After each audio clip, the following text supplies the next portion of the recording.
Thanks for joining me here on Conversations for Yoga Teachers. I'm your host, Karen Fabian, the founder of Bare Bones Yoga. I'm an experienced registered yoga teacher with over 15 years of teaching experience, a certified personal trainer, and an entrepreneur.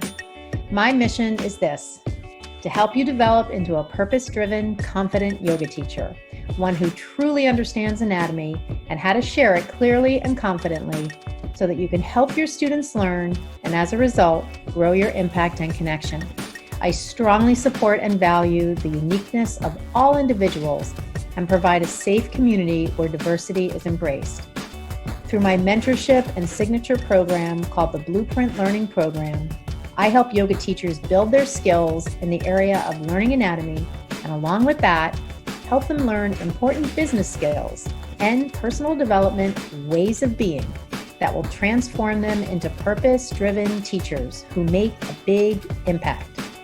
On the podcast here, you'll get a blend of both anatomy learning, stories from teachers, interviews with others in the field, and a dose of personal development.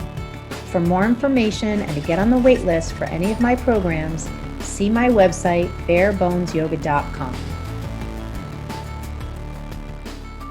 Hi, everybody. Welcome to Conversations for Yoga Teachers. I'm your host, Karen Fabian, and this is episode 105. So I am recording this on Monday, November 30th.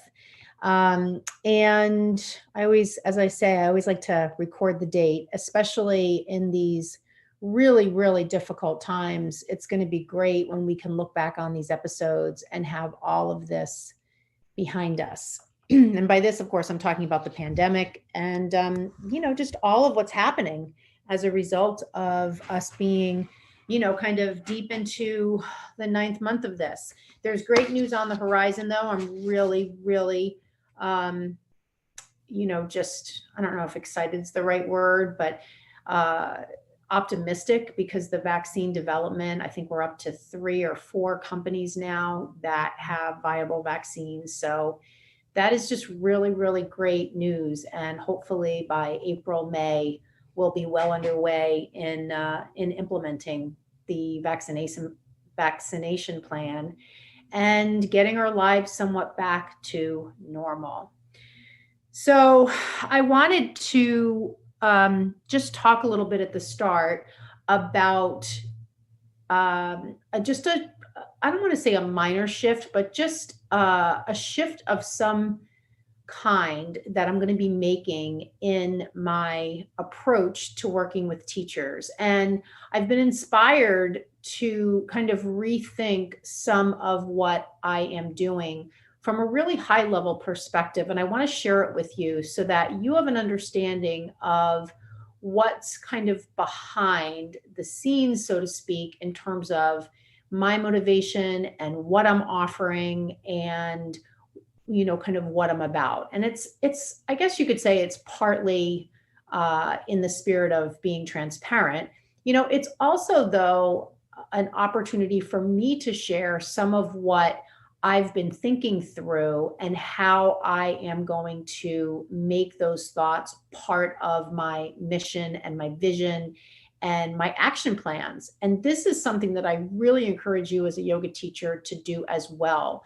These kinds of thought processes are what keep us feeling connected to something bigger than just us. It's not just that we're teaching yoga, it's that we have an overall goal for what we're doing. Now, that doesn't mean that you have to create something where you're out to change the world. It could be something really small.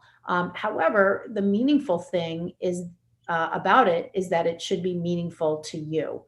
And so I just wanted to kind of share some of this, because how this is actually going to play out is going to look like a couple of new offers. And I want you all to be aware of, number one, what they're going to look like to a certain extent. I haven't mapped it all out. And also what's really behind the revamping that I'm doing.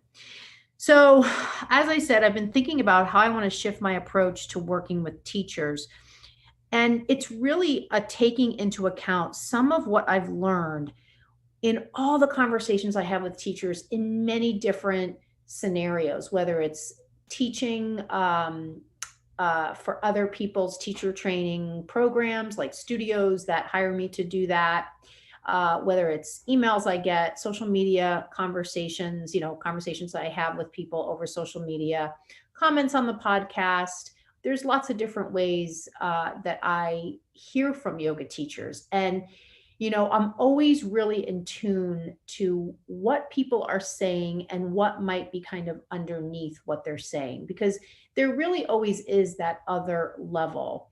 And sometimes I'll ask a follow-up question, and that's when I'll find out if my guest was on track or not. And that's how, sometimes deeper conversations happen. And it doesn't mean that it's a deep conversation. It just means that what it's, I guess you could say, from a neuroscience perspective, it's really what's called kind of clarifying the position the person's coming from. And so, this whole idea of how our brains work, how we learn, what's the best way or approach to learning, especially as we get older. All of that lives under the framework of neuroscience. And so a lot of what I'm studying these days is in that domain. And I'm finding there are so many amazing lessons from neuroscience that I want to build into my program where I teach teachers anatomy. And the reason I want to do that is because I so want them to be successful in completing the program and implementing what they learned. And at a base level, I want them to learn. And additionally, when I am asked to teach the anatomy portion of someone else's training, namely the 200-hour training, I want the same outcome for those teachers. I don't ever want anybody to take an anatomy training from me and say what I hear teachers say a lot, which is, I didn't learn anatomy in X program. And whether that's someone else's online program or someone's 200-hour training. So all of what I do is around, kind of looking for the best format for learning. And of course, we have to keep in mind that everybody learns differently. So, where you may be a visual learner, somebody else is an auditory learner. So there's always that factor as well. However, from a neuroscience perspective, when we think about as we get older, how we learn, there are some general things that that science just shows us. And over the past several months, as I've taken a deeper dive into learning about neuroscience, one of the things, interestingly enough, that I found out was that from the perspective of how we learn as we get older, one key aspect is that we need to have things presented to us in smaller chunks of learning, rather than what you probably did in college, which was cram for an exam, not go to bed, and then take the exam the next day. That's just one example. However, you can even think about how teacher trainings are run for the most part, which is typically that there's a really long day, maybe followed by a shorter day, or maybe there's a short session on a Friday followed by Saturday and Sunday long sessions. And so while some of that is just, kind of guided by the logistics of scheduling, if we look at it just from a learning perspective, there is a lot of neuroscience out there that basically points to this idea that people learn better when the information is broken up into chunks. Now, additionally, the other factor that I'm learning about is the effect of neurotransmitters on our body. And one of them in particular is dopamine. So neurotransmitters you can think about as the chemicals that are released within the nerve cells. And there are different situations where these chemicals are released. One really obvious one is if you exercise or if you're under stress, you might have a release of epinephrine, which is otherwise known as adrenaline. So that's just one example of one neurotransmitter. What is known about dopamine is that it is released when we are rewarding ourselves or getting a reward. And so when we look at these two concepts, the first one I shared being breaking up a big topic that you're trying to learn into short sessions of learning. And then we look at this other concept of trying to set up situations where we can reward ourselves along the way so we get that hit of dopamine, which makes us feel good. When you look at those two things together, that is what really inspired me to implement some changes in my programs that will take advantage of those two things. So I want to tell you, overall, my focus is absolutely still going to be helping teachers learn anatomy so they can share it confidently with their students. That's not going to change. But my overarching mission is really going to be more around helping teachers move past the challenges and self-limiting beliefs that are standing in their way. And those two things that I just shared with you, breaking learning up into chunks, setting up a rewards-based system so we can kind of leverage some of the neuroscience information to feel some of those positive effects. That's how, at a tactical level, I'm going to be doing things so that teachers can start to really feel like they're moving through some of those self-limiting beliefs. Because let's face it, I talk to teachers a lot who eventually do enroll in my Blueprint Learning program. And after a couple of weeks of going through the program, they get stuck. And when I talk to them, I find out there are different challenges that are coming up for them. Sometimes these things are logistical. Sometimes these things have to do with self-limiting beliefs like, I don't know that I can learn this. So all of what I am talking about today and the changes I'm going to be making have to do with what I just mentioned, helping teachers move past challenges and self-limiting beliefs that are standing in their way of them achieving the goals they want to achieve. So I want to talk to you about how this is going to look at a tactical level. For the past couple of years, I have done several different launches of my Blueprint Learning program. This is my signature program for teaching teachers anatomy. Now, what I'm going to do for my December launch as a pilot program is I'm going to implement some of these neuroscience-based formats into the launch. So what that's going to look like is that I am going to have a rewards program built in. And from a high level, what it's going to mean is, let's say you pay X amount of dollars to invest in the program. As you complete the program at several points within the program, you will reach out to me. We will do a checkpoint coaching call where I'll ask you some questions. I'll just, you'll ask me some questions. It'll just be an opportunity throughout the course of you completing the program to make sure you're learning, for you to ask questions, for me to kind of quiz you a little bit. And at the end of each one of those phone calls, you will earn back some of the money you invested in the program. So essentially, once you graduate from the program, you're going to actually get some money back. And as you're going through the program, you're going to earn some of this money back as well. So there's an ongoing rewards feature. And at the end of the program, when you graduate, that will be the last call you do with me, your graduation call. That'll be another opportunity to earn back some of the money you invested. So at the end of it, you'll also have graduated, dopamine, ding, ding, ding. And you'll feel great about graduating. You'll feel great about the knowledge that you've gained, and you'll feel confident teaching in a way that you didn't feel confident before. And the reason I know this is because almost all the teachers who have graduated, including Britt, who just graduated this weekend, what she related, and you can take a look at the testimonials on the sales page when it comes out, is that she finally felt confident in sharing cues because she was connecting what she was saying with what she knew rather than just repeating stuff she was told to say. So that's how I'm going to integrate a rewards-based program or process into my Blueprint Learning Program. And also, if you're listening and you're a member of my monthly subscription service, which is the Bare Bones Yoga Practice Portal, I'm also going to implement a rewards program there too, to reward you for practicing and doing the meditations on some level. It's not going to be anything where you have to practice every day. It's not about that. It's about rewarding you for taking care of yourself. And so that's going to be there as well.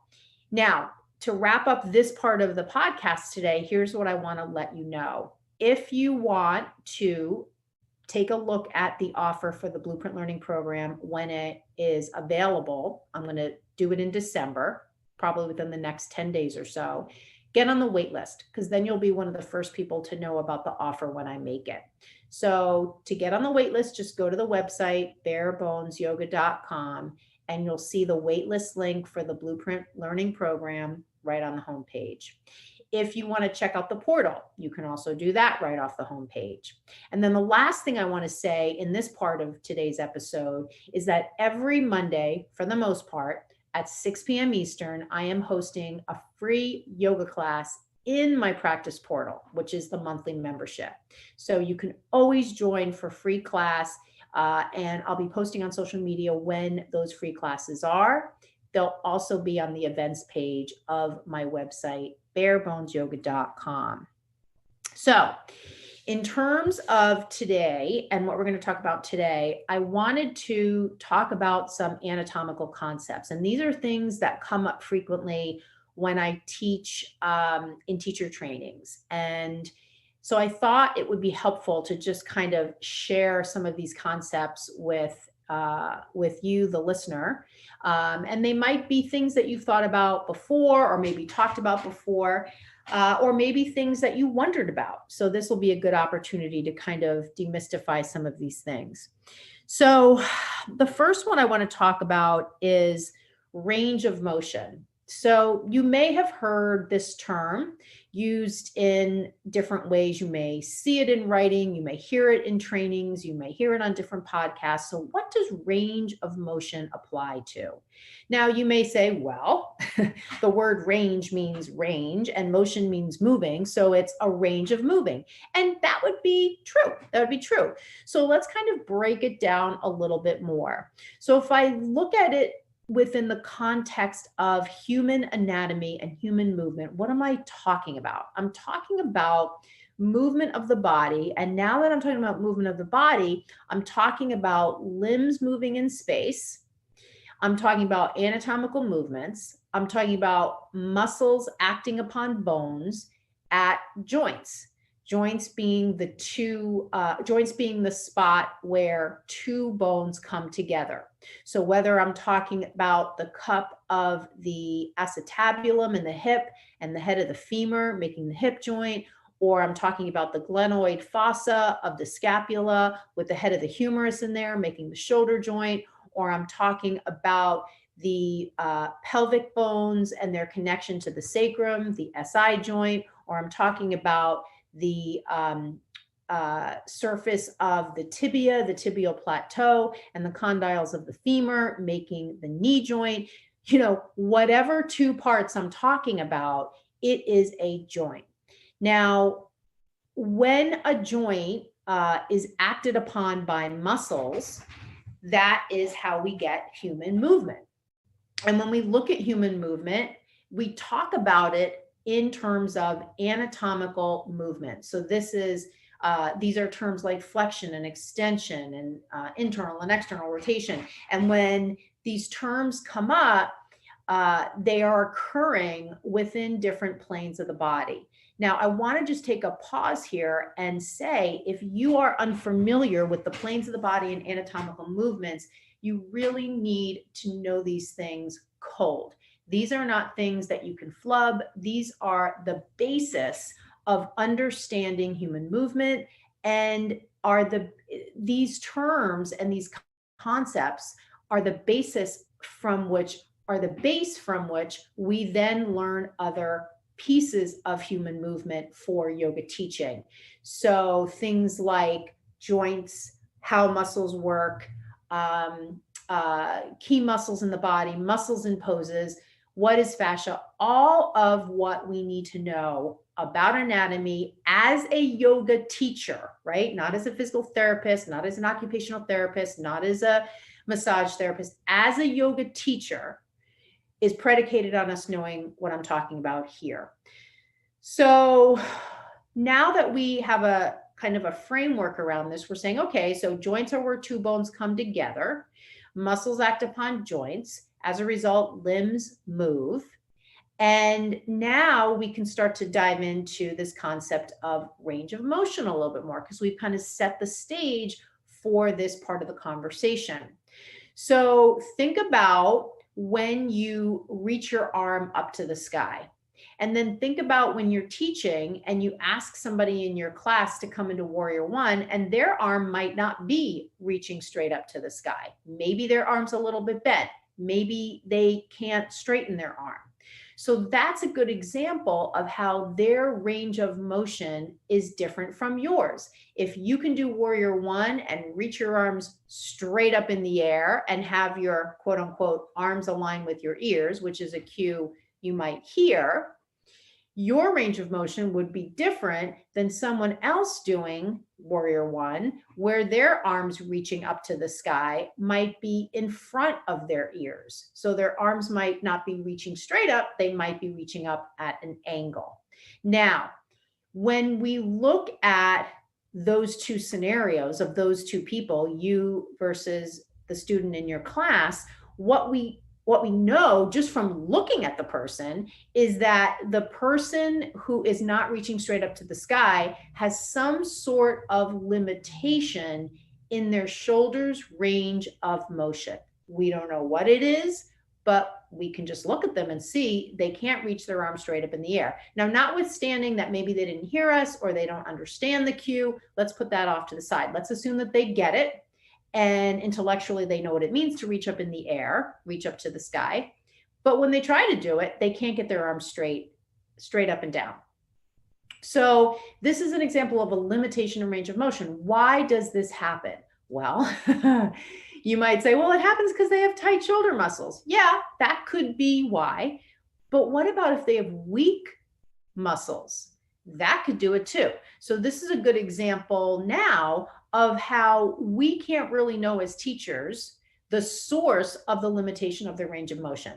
We can observe that they have a limitation. However, we can't really know it, which is another reason why all these prescriptions that yoga teachers so easily throw out, like, oh, you got to stretch this or straighten this, really is a bit irresponsible, because if you haven't really done muscle testing with the person or worked with the person one-on-one or have a baseline from which you're now looking at how they present today, it's really hard for you to make the assumption as to the cause of the limit in range of motion. So let's put that off to the side as one point there. Let's go back to kind of the main thing that I wanted to talk about, which is this concept of range of motion. So now that I've laid it out for you and you have a better idea, if you didn't before, of what range of motion means, I want you to think about why the hell I'm even bringing this up. So short of just giving you the definition, and additionally, this piece about how range of motion and variances in it will be observed by you as a teacher. The other reason I'm bringing it up is because I want you to think about how every time you teach a pose, you as the teacher have an opportunity to use cues and to offer different presentations of that pose, i.e., variables for that posture, or what do they say? How do they call them? Variations, variations of the posture, which might require greater range of motion. And so you as a teacher, if you understand anatomy, should be really intentional about when you offer variations in a posture that require more range of motion. Because in general, as you require more range of motion from people in your class, that is going to increase the potential risk to them if they have, and again, I don't know, but if they have really tight muscles in the joint that is at cause or that is involved in your variation you're offering. Now, let's take an example, a really basic example of what I'm talking about here. Let's imagine you're teaching, you have people come into Warrior 2. Then you have them come into side angle. Then you have them take the upper arm, extended side angle. Then you have them take the upper arm behind their back. Then you have them take the double bind. So I hope you can see that every successive variation from extended side angle to half bound side angle to double bound side angle, as I progress, once I hit that third variation of that pose, the range of motion requirement from my students in that upper shoulder and lower shoulder to a certain extent increases. And when it increases, what does that really mean in terms of the demand on the joint? It means I need greater mobility, I need greater flexibility in one plane and greater strength in another plane. So in the example of side angle with the advanced variation, I want you to imagine you're in Warrior 2 with your right foot forward. Then I want you to imagine you come into side angle with your right arm on your thigh, your left arm to the sky. Then you take extended side angle, left arm reaching over your head. Then you take your left arm behind your back, right? So then you take the advanced variation and you take the double bind. So now imagine your upper shoulder, which is your left shoulder. You're asking your body to have tremendous range of motion in the transverse plane because that upper shoulder is an external rotation, which means your teres minor and your infraspinatus need to be strong enough to pull the head of the humerus back, and your pectoralis minor, pectoralis major, and subscapularis, which are internal rotators and shoulder flexors, need to be lengthened enough so that you don't hunch and look at the ground. So the cumulative effect of this is that the range of motion of the shoulder needs to be pretty good in order to allow you to do that variation. Otherwise, what you'll see as a teacher is people hunched over and looking at the ground. Now, I want to make 2 points here. When I say range of motion, I want you to envision the gas gauge on your car, with empty being way on the left and full being way on the right, and that little needle that is a gauge. Now, I want you to take that metaphor and I want you to apply it to your joint. I want you to apply it to your shoulder joint in this example. And I want you to think about someone who's super, super tight and can't move their shoulder at all with their gas gauge needle all the way to the left. Then I want you to imagine someone that's hypermobile, too much mobility, really, really flexible, and their gas gauge needle is all the way to the right. So now instead of gas gauge, I want you to think of that needle and that scale as one that's measuring joint mobility. And that is what's called a goniometer. A goniometer is a protractor-like device that has a moving arm on it.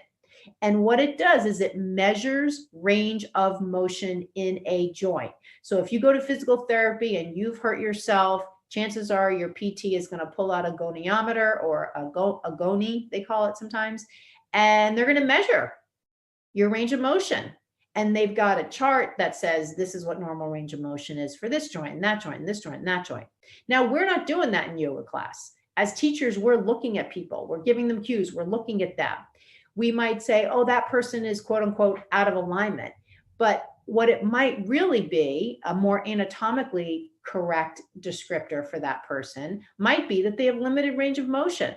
So again, back to what I said earlier, if you don't know what anatomical movements are and you can't describe them, you have no business going into any of this stuff. So if that is a big question mark for you, you got to go back and you got to learn that stuff. Now, I will tell you, all of this is in my Blueprint Learning Program. This is the exact blueprint that I use to teach teachers anatomy because I am so just really focused on breaking the subject down into understandable parts, in large part because what I talked about at the beginning, what's known from neuroscience is that you got to chunk things out, especially if the subject is complex. And let's face it, anatomy is a complex subject.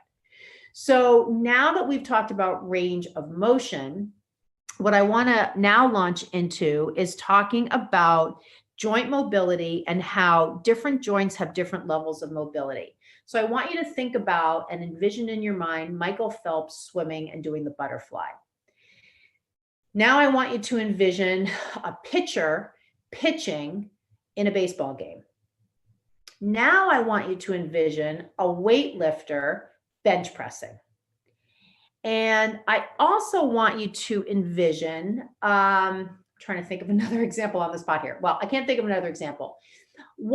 So now that I've given you those 3 examples, I want you to see if you can connect to the idea that in the first 2 examples, Michael Phelps doing the butterfly stroke and the pitcher pitching the ball, the baseball, versus a weightlifter bench pressing a lot of weight. I want you to see if it makes sense to you that in the first 2 examples, swimming and pitching, that movement is an illustration of the tremendous mobility that is available in the shoulder joint. Then I want you to think about, and now that I'm thinking this isn't the best example, but I want you to think about the person bench pressing and just think about how in that scenario, there isn't as much of a need for joint mobility as there is for joint strength. Okay. Now, let me give you one other scenario because I think this will probably make a little bit more sense. I want you to, let me see here. Thinking on the spot here. I want you to think, all right, here's one. I want you to think about if you're in chair pose, we can kind of think about this almost like swimming. If you're in chair pose, arms reaching up, and you stay in chair and you swing your arms back like airplane. And then you reach your arms up to the sky and then you swing your arms back. And I want you to just envision you're sitting in chair, but you're kind of moving your arms up and down. So you're moving through shoulder flexion, shoulder extension, reaching up, shoulder flexion, reaching back, shoulder extension. Now I want you to think about coming into half pigeon on the floor. And as you bring, if you're having your right leg forward, as you bring your right knee forward and you place your right knee on the ground, I want you to just kind of get into your body and imagine you're coming into pigeon, half pigeon.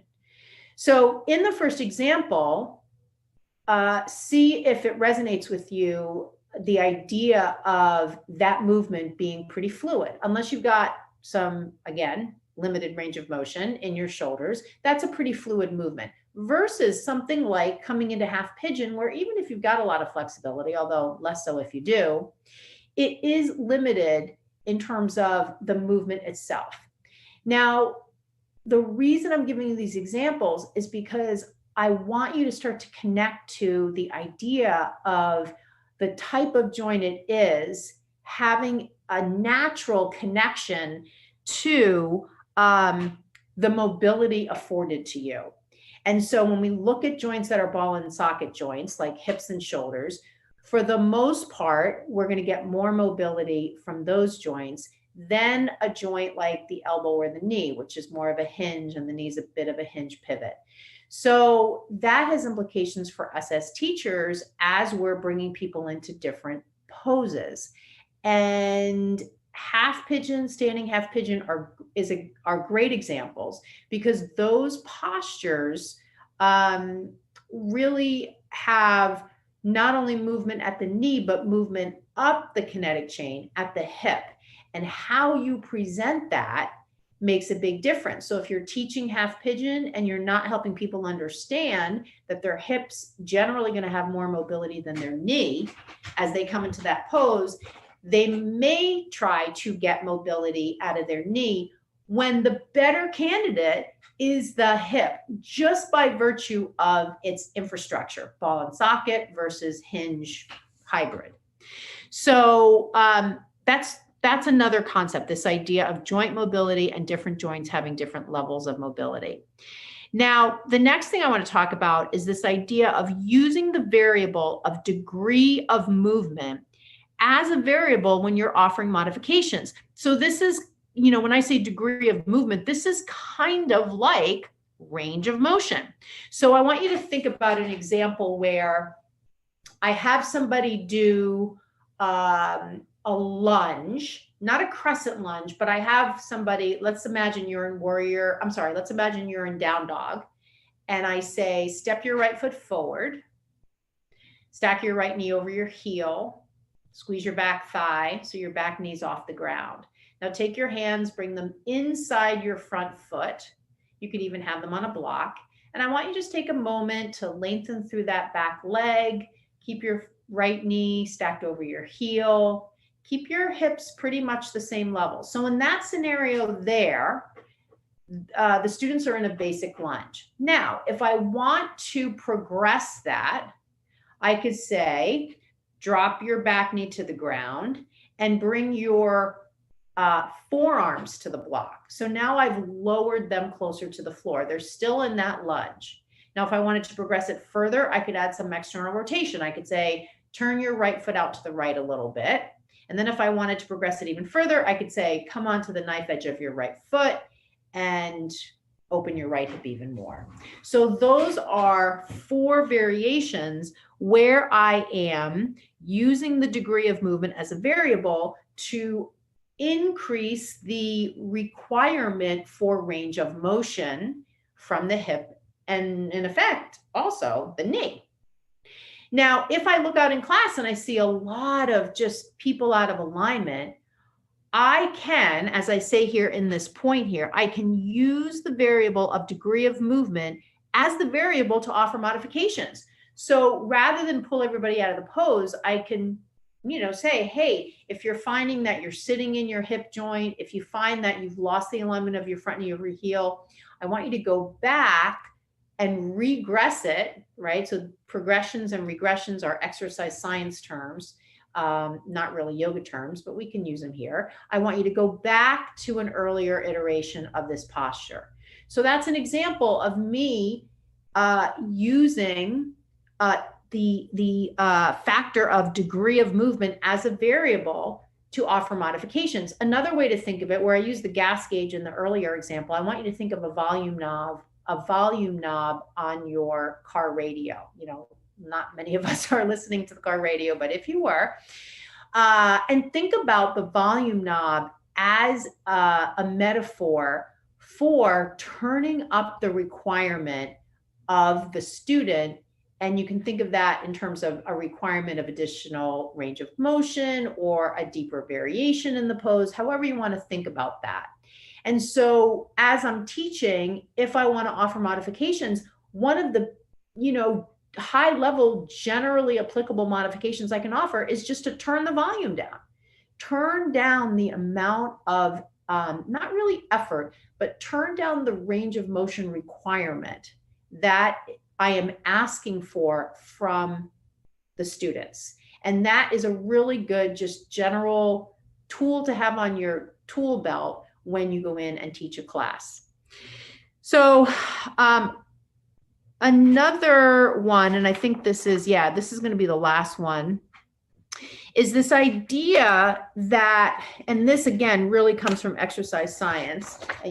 My background as a personal trainer, even though I don't work as a personal trainer, I have 2 certifications from NASM. I love the trainings that they offer. So if you're out there and you're interested in that kind of thing, I would highly encourage you to pursue that, because the exercise science information is really, really great for yoga teachers as well.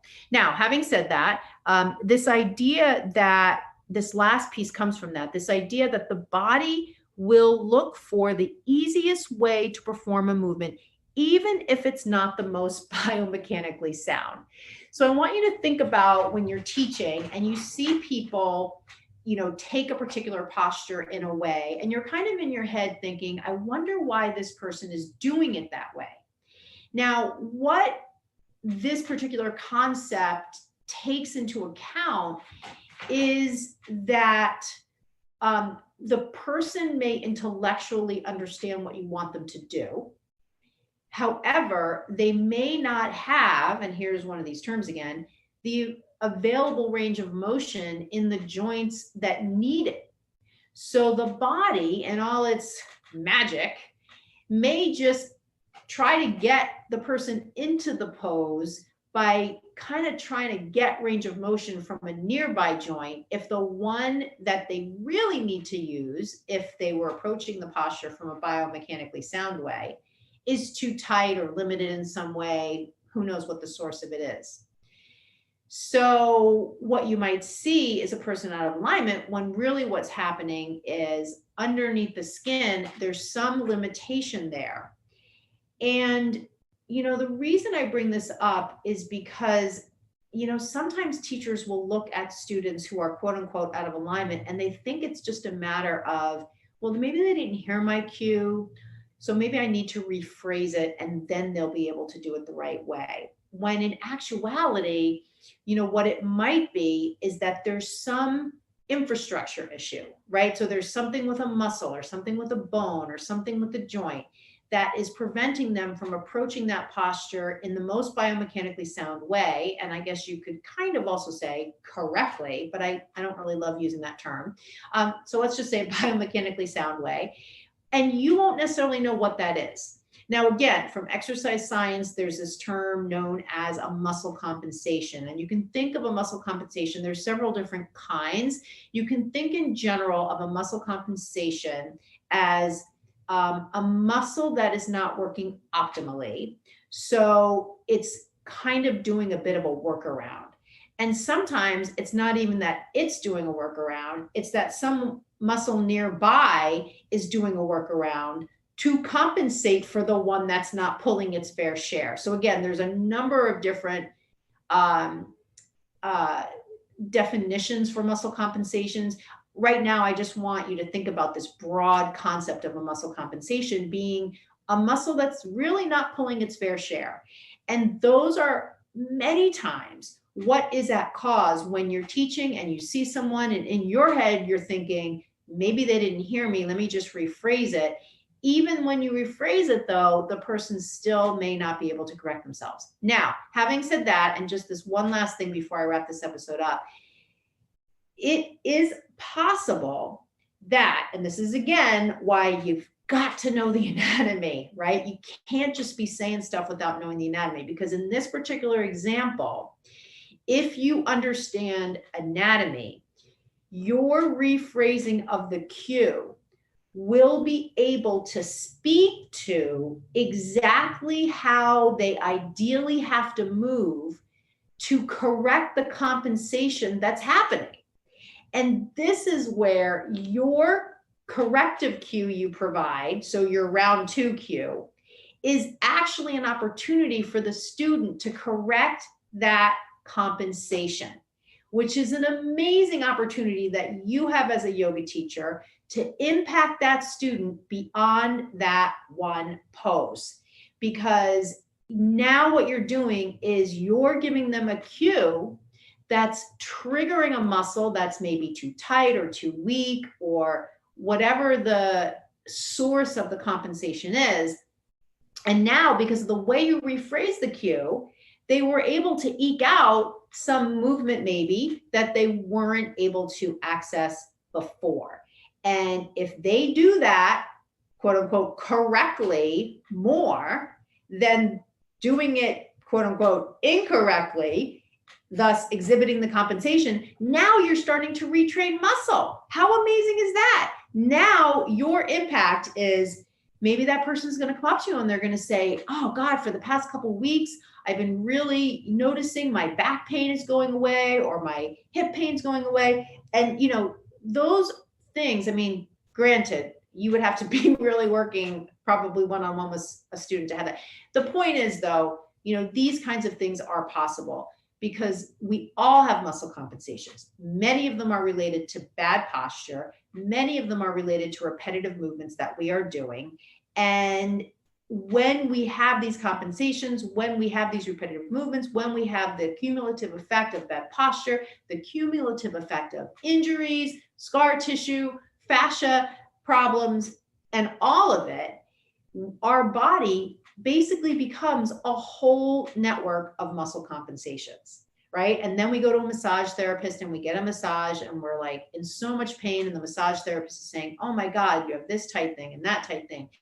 whatever it is, or we go to a personal trainer and they say, oh gosh, we really got to correct this and that and the other thing. So that's why this is, number one, helpful for us to know and recognize as yoga teachers. And number two, helpful for us to recognize in our own body. Because, in closing, I'll just say all of this applies to us too. It's not like it just applies to the people we teach in class. So we have reached the end of today's episode. I want to ask you, well, first of all, I want to thank you for listening. And if you're still listening, I want to, give you a virtual gold star to just kind of acknowledge you for really, taking the time to listen to the whole episode. I'd love to know what you learned. So send me a message on social media. Let me know, take a picture of you listening to the episode on your phone and just put a comment, send me a DM. Somehow let me know something that you learned from this episode. I would love to know that. And then the other thing I want to just reiterate that I mentioned at the beginning, for the most part, every Monday at 6 p.m. Eastern, I'm going to be doing a free yoga class in my practice portal. And all you got to do when you go to my website is check the events page and you'll see that listed. And then I talked in the beginning at length about the new format I'm going to use for my December launch of the Blueprint Learning Program, where there's going to be a rewards program built in. I am super excited to offer this. I'm going to limit this enrollment to only 5 teachers. So if you are interested in the least, all you got to do is get on the wait list, because at least then you'll hear first about the offer and you can decide if you want to take advantage of it.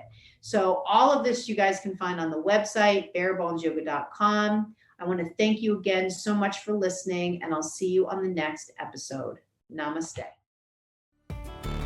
Thank you so much for listening to Conversations for Yoga Teachers. I am your host, Karen Fabian, and I just want to remind you, if you would like to get on the wait list for my 2 premier programs, the Blueprint Learning Program and my mentorship program, all you need to do is visit my website, barebonesyoga.com, and the links to get on the wait list for both of these programs are right on the homepage.